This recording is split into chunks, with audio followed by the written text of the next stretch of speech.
जय स्वामीनारायण। जय स्वामीनारायण। परम पूज्य महंत स्वामी, पूज्य संतगण, गवर्नर श्री, मुख्यमंत्री श्री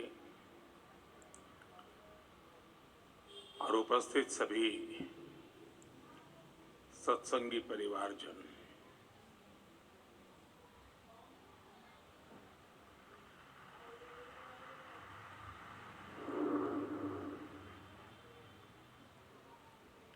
ये मेरा सौभाग्य है कि मुझे इस ऐतिहासिक कार्यक्रम में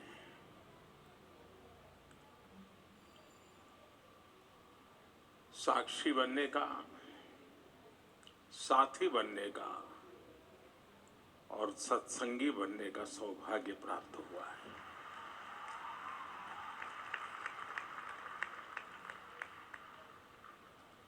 इतने बड़े स्तर पर और एक महीने भर चलने वाला एक कार्यक्रम, और मैं नहीं मानता हूं ये कार्यक्रम सिर्फ संख्या के हिसाब से बड़ा है, समय के हिसाब से काफी लंबा है, लेकिन यहां जितना समय मैंने बिताया, मुझे लगता है यहां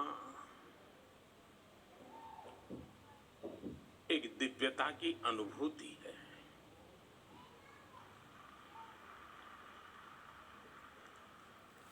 यहां संकल्पों की भव्यता है। यहां अबाल वृद्ध सबके लिए हमारी विरासत क्या है, हमारी धरोहर क्या है, हमारी आस्था क्या है, हमारा अध्यात्म क्या है, हमारी परंपरा क्या है, हमारी संस्कृति क्या है, हमारी प्रकृति क्या है, इन सबको इस परिसर में समेटा हुआ है। यहां भारत का हर रंग दिखता है।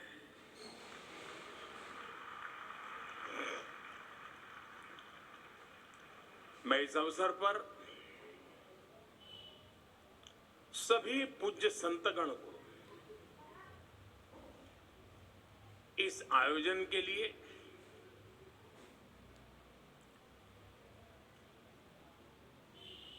कल्पना सामर्थ्य के लिए और उस कल्पना को चरितार्थ करने के लिए जो पुरुषार्थ किया है, मैं उन सब की चरण वंदना करता हूं, हृदय से बधाई देता हूं और पूज्य महंत स्वामी जी के आशीर्वाद से इतना बड़ा भव्य आयोजन,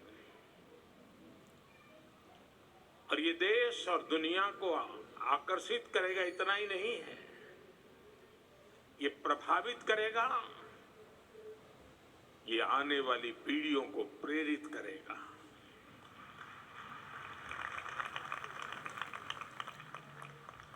पंद्रह जनवरी तक पूरी दुनिया से लाखों लोग मेरे पिता तुल्य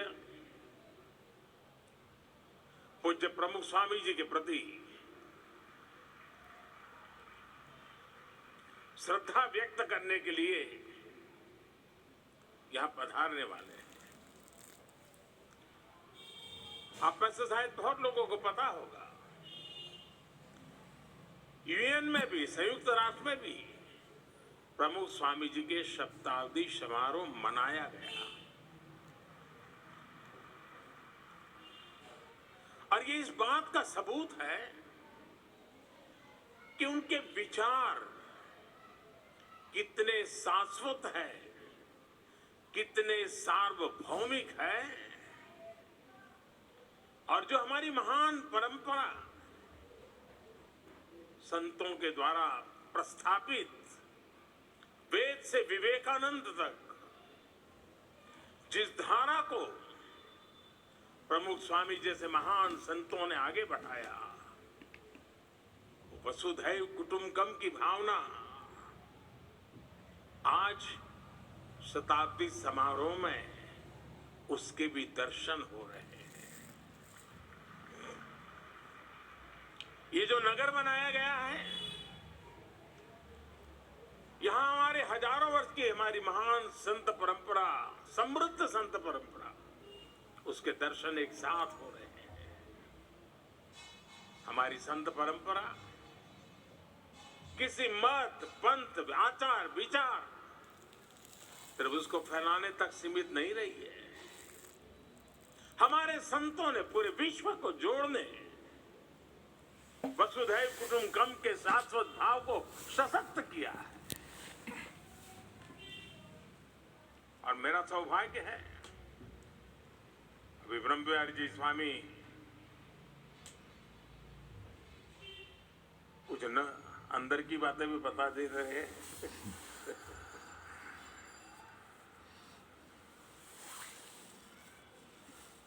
बाल्यकाल से ही एक मेरे मन में कुछ ऐसे ही क्षेत्रों में आकर्षण रहा, तो प्रमुख स्वामी जी के भी दूर से दर्शन करते रहते थे। कभी कल्पना नहीं थी उन तक निकट पहुंचेंगे, लेकिन अच्छा लगता था। दूर से भी दर्शन करने का मौका मिलता था, अच्छा लगता था। आयु भी बहुत छोटी थी,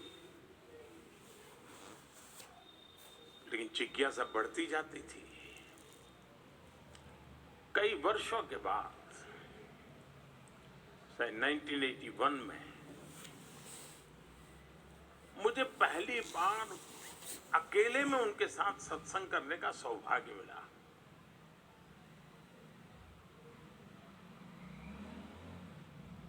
और मेरे लिए सरप्राइज था कि उनको मेरे विषय में थोड़ी बहुत जानकारी उन्होंने इकट्ठी करके रखी थी। और पूरा समय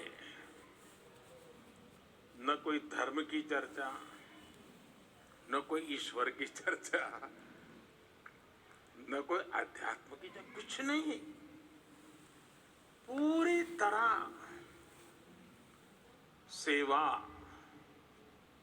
मानव सेवा, इन्हीं विषयों पर बातें करते रहे। वो मेरी पहली मुलाकात थी, और एक एक शब्द मेरे हृदय पटल पर अंकुरित होता जा रहा था। और उनका एक ही संदेश था कि जीवन का सर्वोच्च लक्ष्य सेवा ही होना चाहिए। अंतिम सांस तक सेवा में छुटे रहना चाहिए। हमारे यहां तो शास्त्र कहते हैं, नर सेवा ही नारायण सेवा है, जीव में ही शिव है।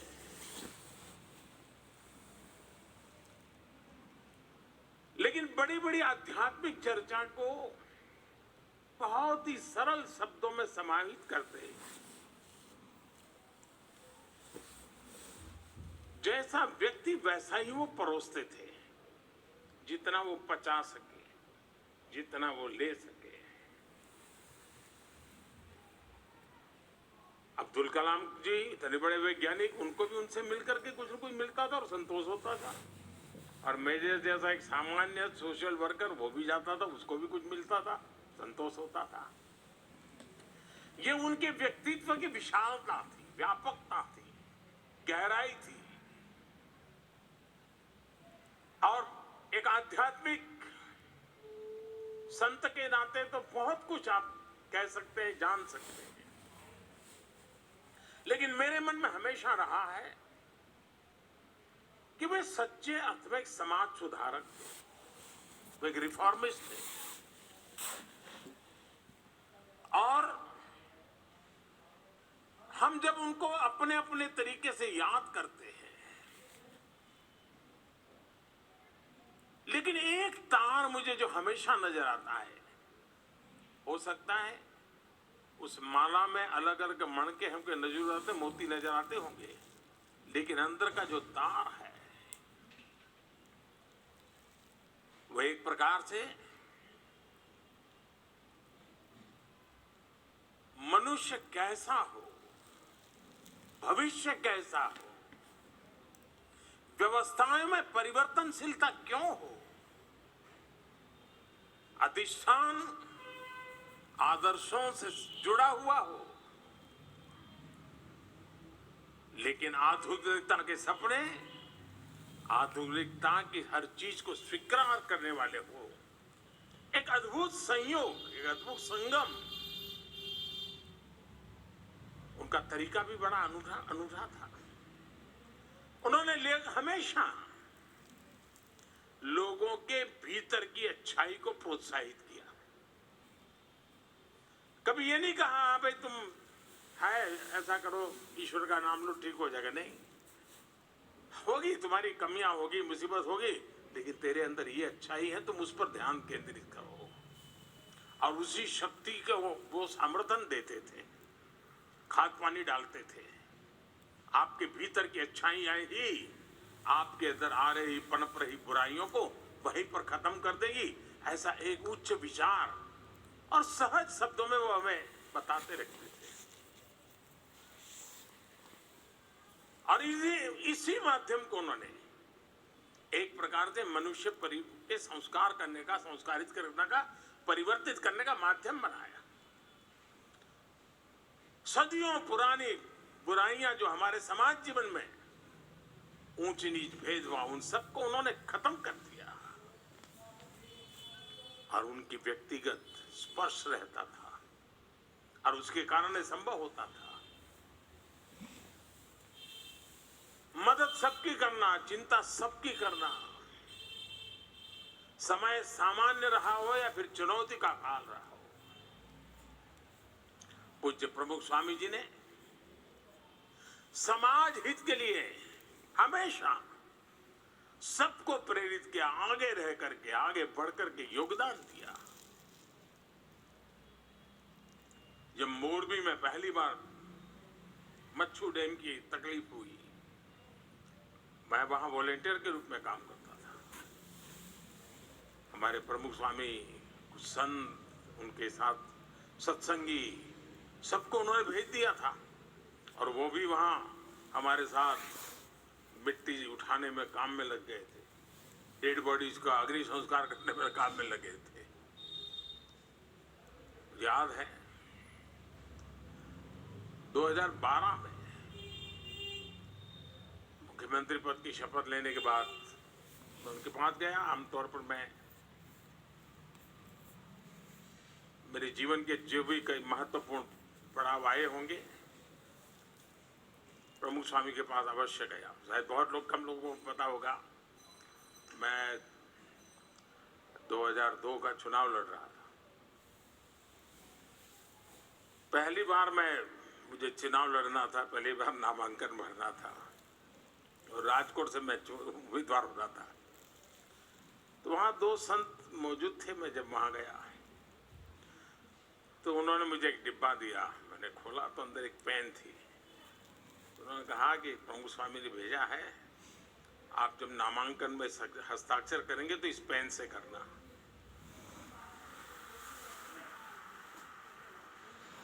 अब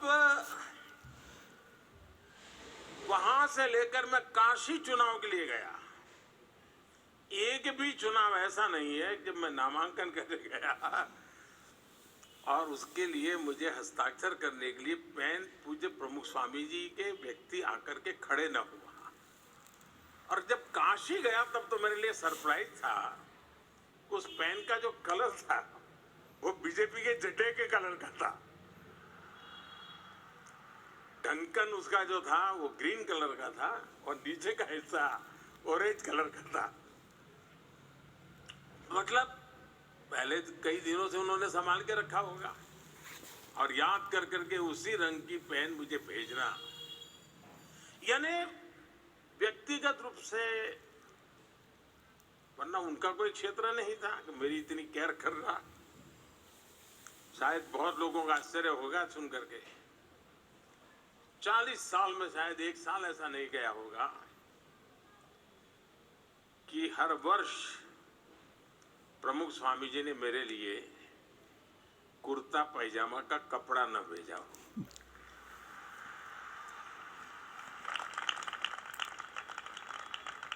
और ये मेरा सौभाग्य है। और हम जानते हैं बेटा कुछ भी बन जाए, कितना ही बड़ा बन जाए, लेकिन माँ बाप के लिए तो बच्चा ही होता है।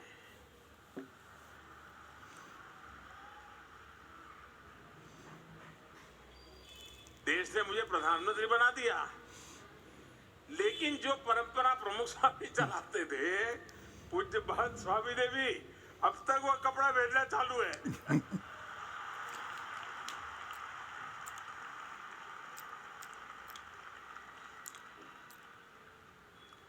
यानी ये अपनापन, और मैं नहीं मानता हूं ये संस्थागत पीआरशिप का काम है, नहीं।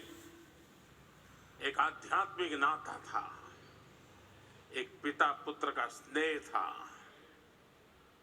एक अटूट बंधन है। और आज भी वो जहां है होंगे,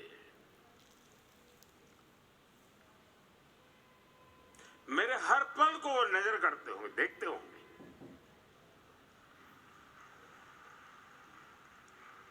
बारीकी से मेरे काम को जांचते होंगे। उन्होंने मुझे सिखाया, समझाया, क्या मैं उसी राह पे चल रहा हूं कि नहीं चल रहा हूं, वो जरूर देखते होंगे।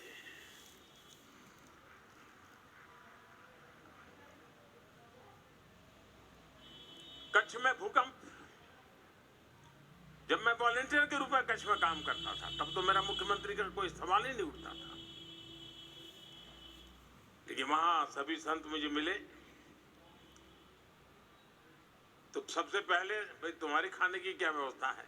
मैंने कहा मैं तो अपने कार्यकर्ताओं के यहाँ पहुंच जाऊंगा। नहीं, बोले तुम कहीं पर भी जाओ, तुम्हारे लिए यहाँ भोजन रहेगा, रात को देर से आओगे तो भी खाना यही खाओ। यानी मैं जब तक भूज में काम करता रहा, मेरी खाने की चिंता प्रमुख स्वामी ने संतों को कह दिया होगा, दे पीछे पड़े रहते थे मेरे। यानी इतना स्नेह, इतना। और मैं ये सारी बातें कोई आध्यात्मिक बातें नहीं कर रहा हूं जी, मैं तो एक सहज सामान्य व्यवहार की बातें कर रहा हूं आप लोगों के साथ। जीवन के कठिन से कठिन पलों में शायद ही कोई ऐसा मौका होगा कि जब प्रमुख स्वामी ने खुद ने होकर के मुझे बुलाया ना हो या मेरे से फोन पे बात न की हो, शायद ही कोई घटना हो। मुझे याद है, मैं वैसे अभी वीडियो दिखा रहे थे, उसमें उसका उल्लेख था। 91-92 में श्रीनगर के लाल चौक में तिरंगा झंडा फहराने के लिए मेरी पार्टी की तरफ से एकता यात्रा की योजना हुई थी। डॉक्टर मुरली मनोहर जोशी जी के नेतृत्व में वो यात्रा चल रही थी और मैं उसकी व्यवस्था देखता था। जाने से पहले मैं प्रमुख स्वामी जी के आशीर्वाद लेके गया था, तो उनको पता था कि मैं कहाँ जा रहा हूँ, क्या कर रहा हूँ। हम पंजाब से जा रहे थे तो हमारी यात्रा के साथ आतंकवादियों की भीड़ हो गई, हमारे कुछ साथी मारे गए। पूरे देश में बड़ी चिंता का विषय था कि ये गोलियां चली, काफी लोग मारे गए थे। और फिर वहीं से हम जम्मू पहुंच रहे थे। हम श्रीनगर लाल चौक तिरंगा झंडा फहराया, लेकिन जैसा ही मैंने जम्मू में लैंड किया, सबसे पहला फोन प्रमुख स्वामी जी का। और मैं कुशल तो हूं ना, चलिए ईश्वर तुम्हें आशीर्वाद दें, आओगे तो फिर मिलते हैं, सुनेंगे तुमसे कुछ क्या हुआ। सहज सरल। मैं मुख्यमंत्री बन गया। अक्षरधाम के सामने ही 20 मीटर की दूरी पर मेरा घर, जहां सीएम निवास था, तो मैं वहां रहता था। और मेरा आने जाने का रास्ता भी ऐसा कि जैसे ही निकलता था तो पहले अक्षरधाम शिखर के दर्शन करके ही मैं आगे जाता था। तो सहज नित्य नाता, और अक्षरधाम पर आतंकवादियों ने हमला बोल दिया तो मैंने प्रमुख स्वामी जी को फोन किया, इतना बड़ा हमला हुआ है, इतने लोगों, मैं हैरान था जी। हमला अक्षरधाम पे हुआ है, संतों पर क्या बीती होगी, गोलियां चली नहीं चली, किसको क्या, सारी चिंता का विषय था, क्योंकि एकदम से धुंधला सा वातावरण था। ऐसी संकट की घड़ी में इतना बड़ा आतंकी हमला, इतने लोग मारे गए थे। प्रमुख स्वामी जी ने मुझे कहा फोन किया तो, अरे भाई तेरा घर तो सामने ही है, तुम्हें कोई तकलीफ नहीं है ना? अरे मैंने कहा पापा, इस संकट की घड़ी में आप इतनी स्वस्थता पूर्वक मेरी चिंता कर रहे हैं। उन्होंने कहा देख भाई, ईश्वर पे भरोसा करो, सब अच्छा होगा। ईश्वर सत्य के साथ होता है। यानी कोई भी व्यक्ति हो, ऐसी स्थिति में मानसिक संतुलन, स्वस्थता, ये भीतर की गहन आध्यात्मिक शक्ति के बिना संभव नहीं है जी। जो प्रमुख स्वामी ने अपने गुरुजनों से और अपनी तपस्या से सिद्ध की थी। और मुझे एक बात हमेशा याद रहती है, हम लोगों को, मुझे लगता है कि वो मेरे लिए पिता के समान थे, आप लोगों को लगता होगा मैं उनके गुरु थे, लेकिन मुझे एक और बात की तरफ मेरा ध्यान जाता है। और जब दिल्ली अक्षरधाम बना तब मैंने इस बात का उल्लेख भी किया था, क्योंकि मुझे किसी ने बताया था कि योगी जी महाराज की इच्छा थी यमुना के तट पे अक्षरधाम को होना जरूरी है। अब उन्होंने तो बातों बातों में, योगी जी महाराज के मुंह से निकला होगा, लेकिन वो शिष्य देखिए जो अपने गुरु के इन शब्दों को जीता रहा। योगी जी तो नहीं रहे, लेकिन वो योगी जी के शब्दों को जीता रहा, क्योंकि योगी जी के सामने प्रमुख स्वामी शिष्य थे। हम लोगों को गुरु के रूप में उनकी ताकत दिखती है, लेकिन मुझे एक शिष्य के रूप में उनकी ताकत दिखती है कि अपने गुरु के उस शब्द को उन्होंने जीकर दिखाया। और यमुना के तट पर अक्षरधाम बना करके आज पूरे दुनिया के लोग आते हैं तो अक्षरधाम के माध्यम से भारत की महान विरासत को समझने का प्रयास करते हैं। ये युग के लिए किया हुआ काम है, ये युग को प्रेरणा देने वाला काम है। आज विश्व में कहीं पर भी जाइए, मंदिर हमारे यहां कोई नई चीज नहीं है, हजारों साल से मंदिर बनते रहे हैं,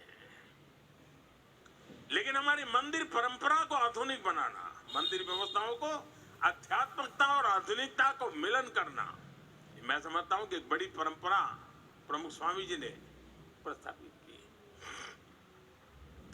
बहुत लोग हमारी संत परंपरा के बड़े, नई पीढ़ी के दिमाग में तो पता नहीं क्या क्या कुछ भर दिया जाता है।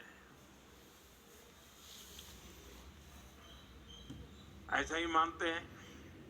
पहले के तो जमाने में कहावत चलती थी, मुझे माफ करना सब सत्संगी लोग, पहले से कहा था भाई साधु बनना है तो स्वामीनारायण के बनो, फिर लड्डू बताते थे। यही कथा चलती थी, भाई साधु बनना है तो स्वामीनारायण का बनो, मौज रहेगी। लेकिन प्रमुख स्वामी ने संत परंपरा को जिस प्रकार से पूरी तरह बदल डाला, जिस प्रकार से स्वामी विवेकानंद जी ने रामकृष्ण मिशन के द्वारा संन्यास्त जीवन को सेवा भाव के लिए एक बहुत बड़ा विस्तार दिया,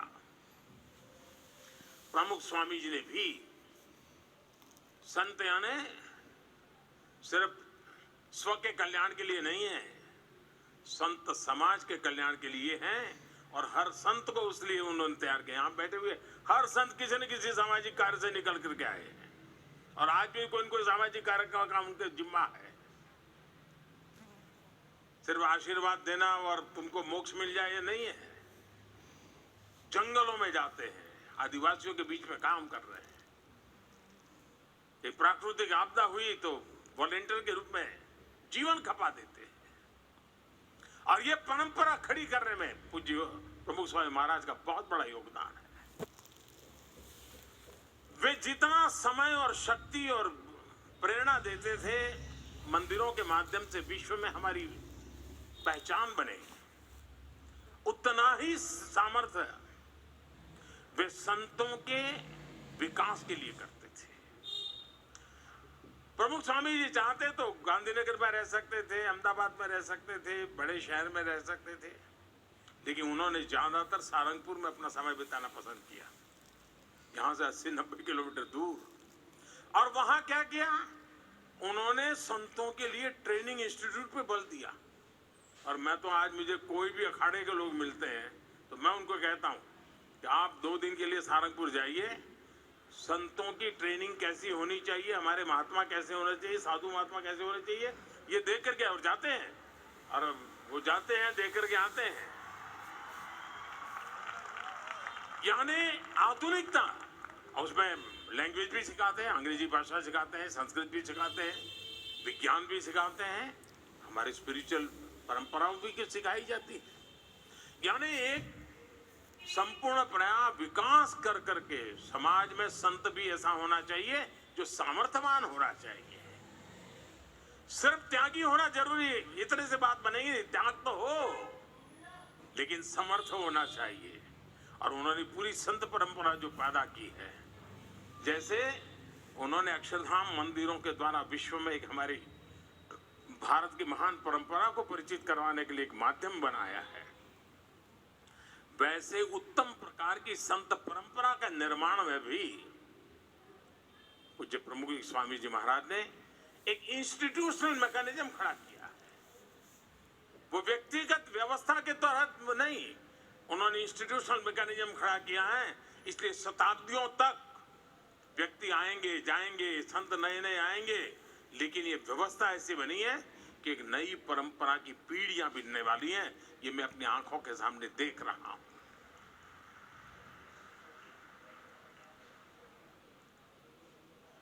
और मेरा अनुभव है, वो देव भक्ति और देशभक्ति में फर्क नहीं करते थे। देव भक्ति के लिए जीते हैं आप, देशभक्ति के लिए जीते हैं, तो उनको लगता है मेरे लिए तो दोनों सत्संगी हुआ करते हैं। देव भक्ति के लिए जीने वाला भी सत्संगी है, देशभक्ति के लिए भी जीने वाला सत्संगी होता है।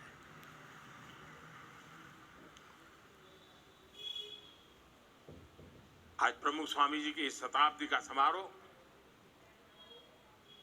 हमारी नई पीढ़ी को प्रेरणा का कारण बनेगा, एक जिज्ञासा जगेगी।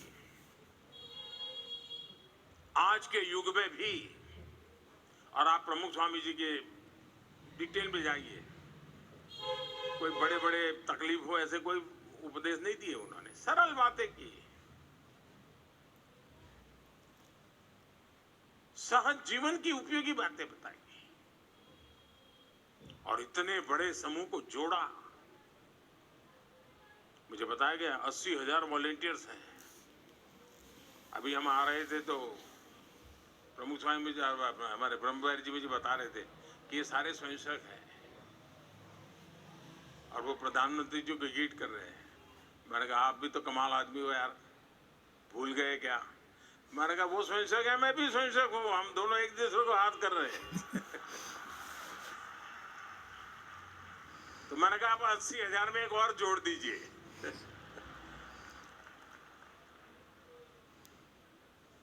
खैर बहुत कुछ कहने को है, पुरानी स्मृतियां इतनी आज मन को छू रही है, लेकिन मुझे हमेशा प्रमुख स्वामी की कमी महसूस होती रही है।